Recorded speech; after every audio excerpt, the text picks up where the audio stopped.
नमस्ते, जय श्री कृष्ण, ओम साई राम।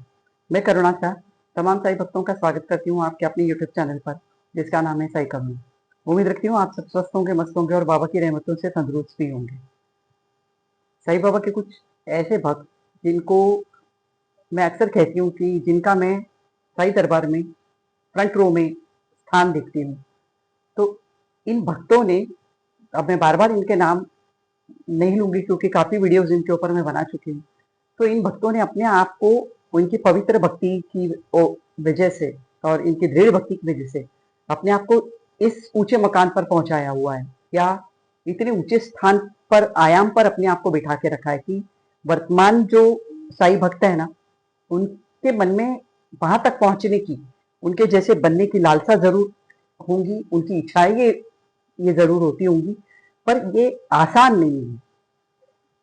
क्योंकि इनकी जो साईं बाबा के प्रति भक्ति थी, वो इतनी पवित्र और इतनी दृढ़ थी कि ये समकालीन भक्त थे साईं बाबा के। इन्होंने साईं बाबा को स्पर्श किया हुआ था, इनके चरणों को छुआ हुआ था, इनके चरणों को धोकर इनका चरणामृत इन लोगों ने पिया हुआ था। तो नेचुरली साईं बाबा की जो जो पॉजिटिविटी थी, या साईं बाबा का जो पवित्र था, या उनकी जो सकारात्मकता थी, वो अपने आप ही इनके अंदर प्रवेश कर जाया करती थी। हम लोग जो है ना, वो साईं बाबा से नहीं मिले, हम इनकी मूर्ति की या इनकी फोटो की पूजा करते हैं। नेचुरली ये सब गुण हमारे अंदर भी आते हैं, लेकिन हमें थोड़ा सा इस पॉजिटिविटी को अपने अंदर लाने का, इस निर्मलता को, इस पवित्रता को अपने अंदर लाने का थोड़ा बहुत अभ्यास करना चाहिए। इस वजह से मैं कहती हूँ कि ये थोड़ा डिफिकल्ट हो सकता है, क्योंकि समकालीन जो भक्त थे बाबा के, उन्होंने अपनी प्रेम और त्याग और समर्पण से वो मिसालें कायम की हुई है, जो शायद मेरे हिसाब से वर्तमान भक्तों को, आजकल के भक्तों में ला पाना अपने अंदर। पेशेंस लेवल क्योंकि ना के बराबर है आजकल के भक्तों में, इसलिए थोड़ा कठिन हो सकता है। आज हम जिस भक्त के बारे में बात करने जा रहे हैं, उनके विषय में जानकर नेचुरल बात है एकदम कि अपने अंदर एक अगाध सा प्रेम जागृत होना लाजमी है, हो ही जाएगा, ये मैं गारंटी के साथ कह सकती हूँ। क्योंकि जब जब मैं साई सच्चरित्र का 28वां या 31वां अध्याय पढ़ती हूँ, तो इनके बारे में पढ़कर अपने आप ही मेरे आंखों में आंसू आने लगते हैं। वो भक्ति भाव और इनकी महानता अपने आप आपकी आंखों में आंसुओं को ला ही लेती है। अब बाबा के बारे में एक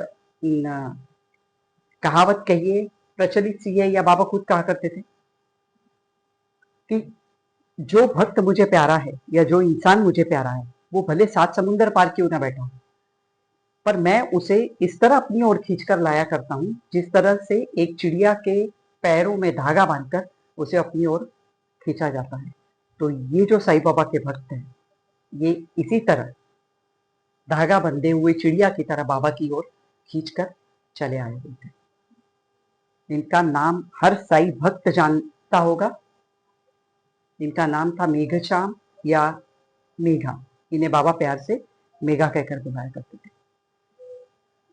मेघा का शुद्ध अंतःकरण, उसका सेवा भाव और उसकी साईं बाबा के साथ कई जन्मों से चले आ रहे ऋणानुबंध जो थे, उसी की वजह से एक चिड़िया की तरह ये भी बाबा की ओर खींचे चले आए हुए थे।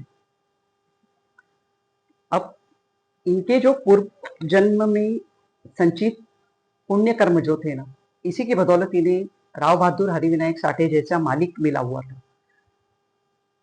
राव बहादुर साठे जी, जो कि शिरडी के दादा साहेब केलकर जी के दामाद थे, जो शिरडी में सबसे पहला भक्तों के लिए आवास या निवास स्थान जिसने बनाया था, वो यही साठे थे। पहला साठेवाड़ा जो था, वो भक्तों के लिए इन्होंने ही बनाया था शिरडी में। तो ये उस वक्त, गुजरात उस वक्त सेपरेट स्टेट नहीं था। आज के गुजरात का जो विरम गांव है ना, उसमें रहने वाले एक गुजराती ब्राह्मण फैमिली से ये मेघा आते थे।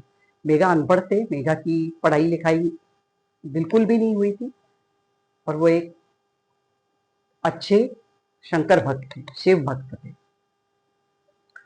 अब इनकी जब मुलाकात साठे जी के साथ हुई, राव बहादुर साठे जी के साथ, तो राव बहादुर साठे जी के घर में एक देवालय हुआ करता था, शिवालय हुआ करता था।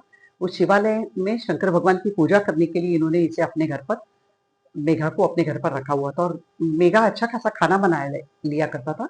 तो साठे जी का रसोईया भी मेघा ही था। एक इनके बीच में काफी प्रेम था। और जब साईं बाबा को सदगुरु मानने लग गए थे साठे जी,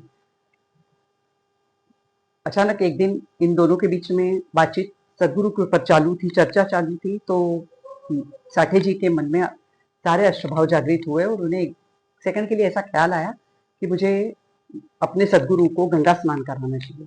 तो उन्होंने मेघा से कहा, मेघा मेरी ऐसी इच्छा है कि मेरे सदगुरु को गंगा स्नान कराया जाए, तो इसके निमित्त मैं तुम्हें शिरडी भेजना चाहता हूँ।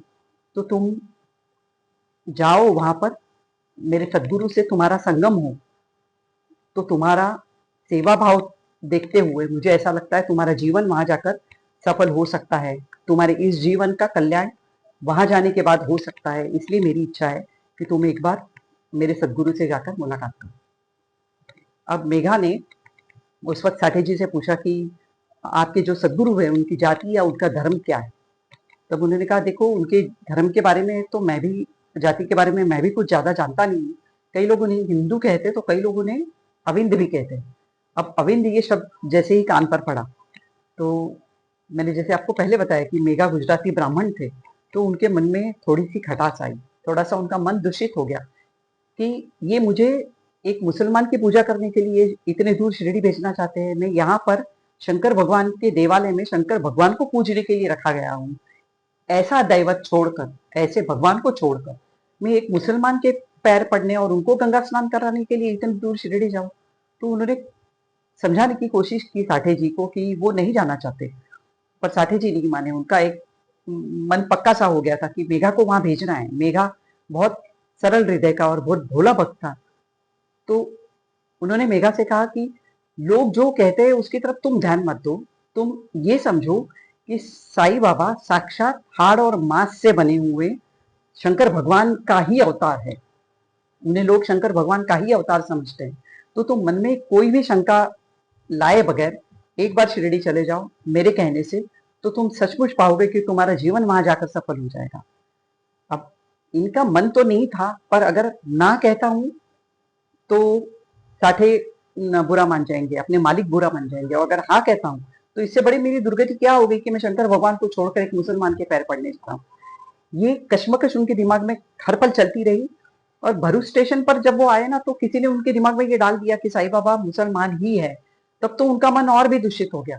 पर साठे जी का मन रखने के लिए वो शिरडी चले आए, द्वारका माई में गए, और द्वारका माई की सीढ़ी पर जैसे ही उन्होंने कदम रखा, साईं बाबा अपने भक्तों के साथ, तमाम भक्तों के साथ द्वारका माई में बैठे हुए थे अपने स्थान पर। और जैसे ही मेघा सीढ़ी चढ़ने जा रहे थे, उसी वक्त साईं बाबा उठकर खड़े हो गए और इतने गुस्से में आ गए थे कि जोर जोर से मेघा को देखकर चिल्लाने लगे, खबरदार अगर मेरी द्वारका माई की सीढ़ी तू अगर चढ़ा है तो तू एक बहुत ऊंचा कुलीन ब्राह्मण है और मैं एक नीच यवन हूँ। तो ये जो स्थान है वो एक मुसलमान का बसाया हुआ मुसलमान स्थान है, तो तू यहाँ नहीं आएगा, तू कुलित हो जाएगा, तू अशुद्ध हो जाएगा। तो तू यहाँ से निकल और तू जहां से आया था वहीं वापस दोबारा लौट जा। इस तरह से वो पत्थर लेकर उसके पीछे मारने के लिए दौड़े। अब वहां पे उपस्थित जो लोग थे ना, वो जो प्रलयकारी रूप साईं बाबा का देखा ना, तो वो सब भी डर गए थे। मेघा तो खैर नया था, मेघा भी जिस तरह से बाबा एक एक कदम आगे बढ़ते गए ना, मेघा भी डरता गया और एक एक कदम अपने आप पीछे चला गया, और इतना डरा हुआ था कि वो वहां से निकल गया। अब कुछ दिनों के लिए वो शिरडी में रुका, बाबा का राग रंग देखता गया, बाबा का मूड देखता गया, द्वारका माई के आंगन में आता गया, उससे जितनी पॉसिबल हो सकी वो बाबा की सेवा करता रहा। फिर थोड़े दिनों बाद उसका मन नहीं लगा, लेकिन इतने दिनों में, हाँ इतने दिनों में उसके मन में साईं बाबा के लिए पूरी तरह से विश्वास जागृत हुआ ही नहीं था। इसके बाद वो वहां से त्र्यंबकेश्वर गया शंकर भगवान के दर्शन करने के लिए, और वहां 1.5 साल तक त्र्यंबकेश्वर में ही मेघा रहा। और 1.5 साल बाद उसके पेट में अचानक कुछ दर्द होने लग गया और उसको तेज बुखार आया, और उसे लगा कि अब अपने घर वापस चला जाना चाहिए। और इस तरह से वो अपने घर वापस आया और इतना उसको तेज बुखार था, बिस्तर में पड़ा हुआ था कि उसकी जब इतनी तबीयत खराब होने के बाद में जब वो दुरुस्त हुई, वो ठीक हुआ, तो वो गंगाधरेश्वर मंदिर में शंकर भगवान के दर्शन करने, उनको तबीयत ठीक करने के लिए थैंक्स कहने के लिए जब गया, तो वो शिवलिंग की जगह उसे साईं बाबा ही नजर आने लगे। वो बार बार अपना चेहरा इधर उधर करके फिर जब जब शिवलिंग की ओर देखता, उसे उस शिवलिंग में साईं बाबा ही नजर आने लगे। और वहां से उसने साईं बाबा का वो ध्यास लिया, या उसके मन में वो प्रेम जागृत हुआ साईं बाबा के लिए, कि वो अपने घर में रह ही नहीं सका और वो फिर लौट कर शिरडी वापस आ गया।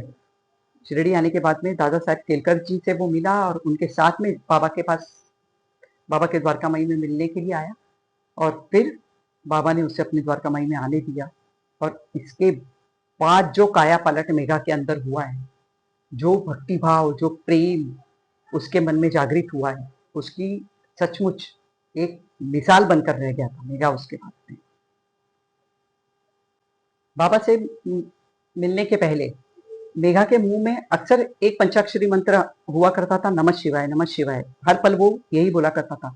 बाबा से मिलने के बाद बाबा के अंदर ही उन्हें शंकर नजर आते थे। बाबा ही उसके शंकर थे, बाबा ही उसके उमानाथ थे। बाबा को वो साई शंकर कहकर जय घोष किया करता था। जब भी बाबा के सामने आता, साई शंकर कहकर जय घोष करता। किसी से भी मिलता तो बाबा के बारे में बात करते हुए साई शंकर ही कहकर बाबा को पुकारता था।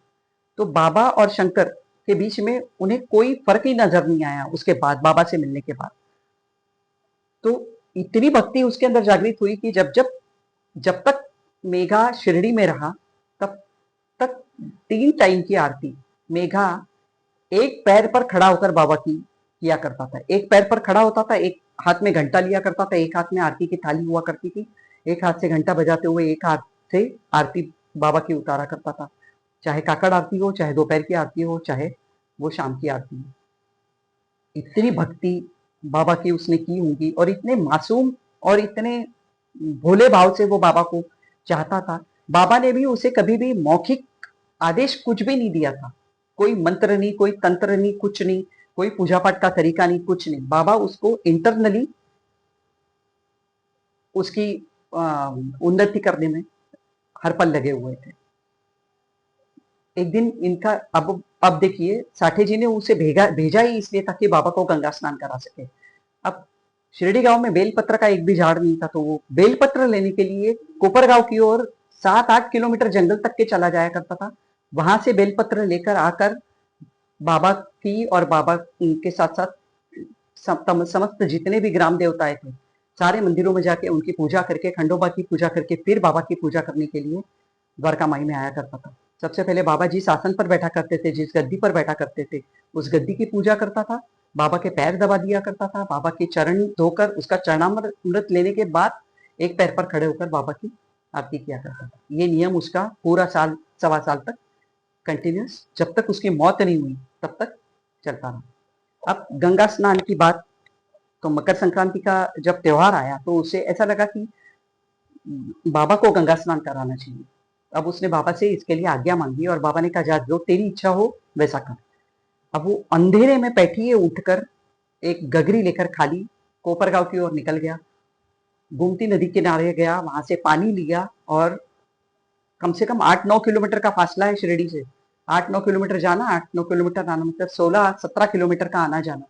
उसे सपने में भी ये ख्याल नहीं आया कि मुझे कष्ट होगा, मुझे तकलीफ होगी, मेरे को जाना चाहिए या नहीं जाना चाहिए। सेकंड थॉट उसके दिमाग में था ही नहीं। उसके मन में यही था, संक्रांति के दिन मेरा जो शंकर है उसे मैं गंगा स्नान कराना चाहता। गंगा गंगा लेकर वापस आया। गंगा लय जो होता है ना, गंगा जिसे मराठी में कहते हैं, उसमें वो पूरा पानी जमा किया, एक पाटा रखा, बाबा को आमंत्रित किया, बाबा चलिए स्नान करो। अब बाबा उसको टालते जा रहे थे, टालते जा रहे थे, पर इसका अपना प्रयत्न लगातार चालू था। दोपहर की आरती भी हो गई, फिर भी बाबा नहीं उठे। फिर उसने बाबा को वापस, बाबा मकर संक्रांति जैसा दिन है, दोपहर भी हो गई, बाबा आरती भी हो गई, अब तो चलिए एक बार नहा लीजिए। फिर उसने, बाबा ने उसका हाथ पकड़कर उससे कहा कि क्यों तू मुझे गंगा स्नान कराना चाहता है, तू ऐसा कि इतना नादान क्यों है मेघा, कि मुझ जैसे फकीर को गंगा स्नान से क्या लेना देना बता। पर वो ऐसी जिद पर अड़ा रहा कि भक्त जब जिद पर अड़ जाता है ना, तो भगवान को भी उसकी शरण आनी जाना ही होता है। तो इस तरह से बाबा भी हार गए और बाबा ने उसने हाथ दिया बाबा को और बाबा उठकर खड़े हो गए, जाकर पाटे पर बैठे और उसने चंदन वंदन की पूरी तैयारी करके रखी हुई थी।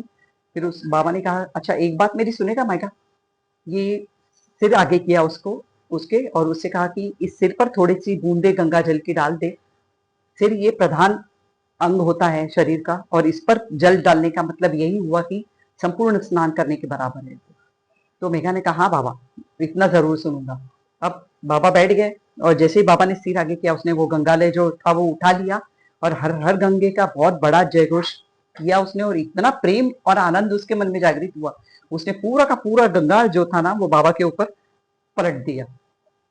और इतनी उसको खुशी थी कि मेरे शंकर जो है ना वो आज पूरी तरह से स्नान, उन्होंने गंगा स्नान कर लिया। ऐसा कहकर उसने जब वो गंगालय नीचे रखा और ऊपर उठकर बाबा की ओर जब देखा ना, तो उसके आश्चर्य की कोई सीमा नहीं रही, क्योंकि बाबा का जो सिर था ना वो एक सिर्फ गीला था, उनके कपड़ों के ऊपर एक छींटा पानी का या उनके दूसरे अवयव जो थे, बॉडी पार्ट्स जो थे, उसके ऊपर एक छींटा पानी का कहीं भी उसको नजर नहीं आया। बाबा ने कहा था, तेरी इच्छा जो है वो पूरी कर, पर साथ ही साथ मैं जो कह रहा हूं उसका भी मान रख ले थोड़ा।